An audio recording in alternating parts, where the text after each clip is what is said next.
మాఘపురాణం 15వ అధ్యాయం. జ్ఞానశర్మ మాఘపూర్ణిమ కథ.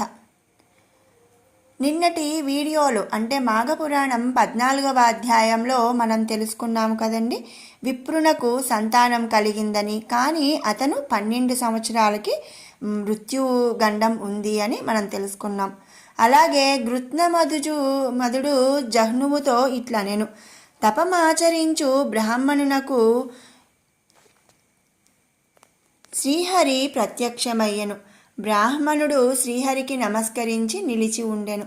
అప్పుడు శ్రీహరి, ఓయి, నీవు మరలా నా రాకను గోరి తపమాచరించితివి ఎందులకు అని అడిగెను.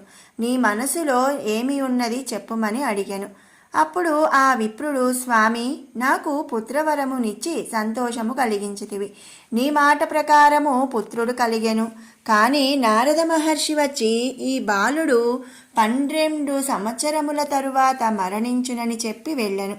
నీవిచ్చిన వరము ఇట్లయినది, నా దుఃఖమును పోగొట్టుకొనగోరి తపమాచరించి తిని అని శ్రీహరికి విన్నవించెను. అప్పుడు శ్రీహరి, ఓయి, ఉత్తముడైన నీ పుత్రునకు 12వ సంవత్సరమున గండము కలుగుటకు కారణమును వినుము. నీ భార్య పూర్వజన్మమున చేసిన దోషమే ఇప్పుడు ఈ గండమునకు కారణము. పూర్వజన్మమున కూడా మీరిద్దరును భార్యాభర్తలే. అప్పటి నీ పేరు జ్ఞానశర్మ. ఈమె అప్పుడును నీ భార్యయే. ఆమె ఉత్తమశీలము గుణములు కలిగియుండినది. ఆమె భర్త అగు జ్ఞానశర్మ ఆమెను మాఘమాస వ్రతమును చేయమని చెప్పెను. ఆమెయు అట్లే అని అంగీకరించెను.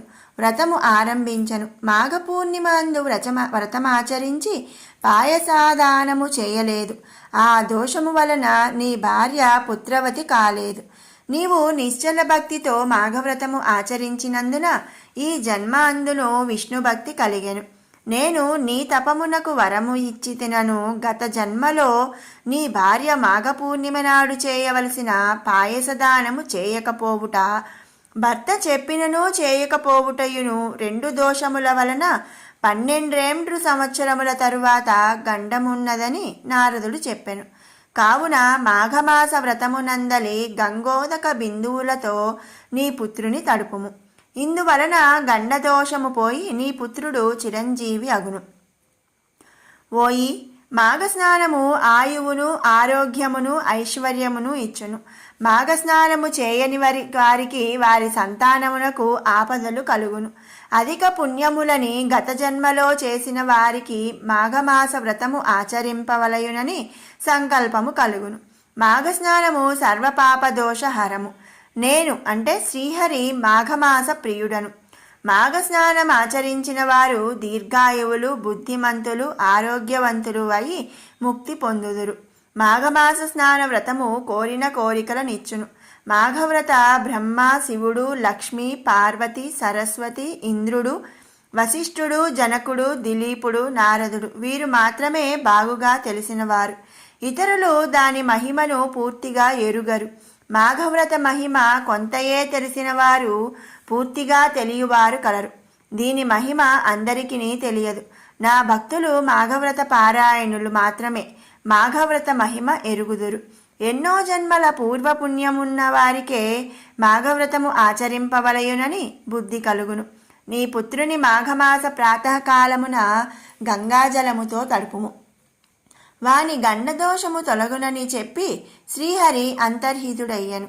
బ్రాహ్మణుడును శ్రీహరి అనుగ్రహమునకు సంతోషపరవశుడయ్యను. బాలుని శ్రీహరి చెప్పినట్లుగా మాఘవ్రత గంగాజలము చే తడిపెను. బాలునకును శ్రీహరి దయ వలన గండదోషము తొలగి చిరంజీవి అయ్యను. మృత్యుభయము తొలగెను. బ్రాహ్మణుడును ఆ బాలునకు 3వ సంవత్సరమున చూడాకర్మను చేసెను.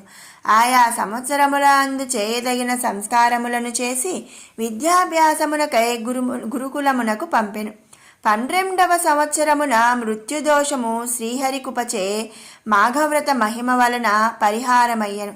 ఆ బ్రాహ్మణుడు, వాని భార్య, పుత్రుడు అందరూ సుఖ సంతోషములతో కాలము గడిపిరి. ఆ బ్రాహ్మణుడు పుత్రుని గృహస్థుని చేసి యోగమహిమచే శరీరమును విడిచి శ్రీహరి సాన్నిధ్యమును చేరెను. జుహ్నుమునివర్య, మాఘవ్రతమునకు సాటి అయినది మరొకటి లేదు.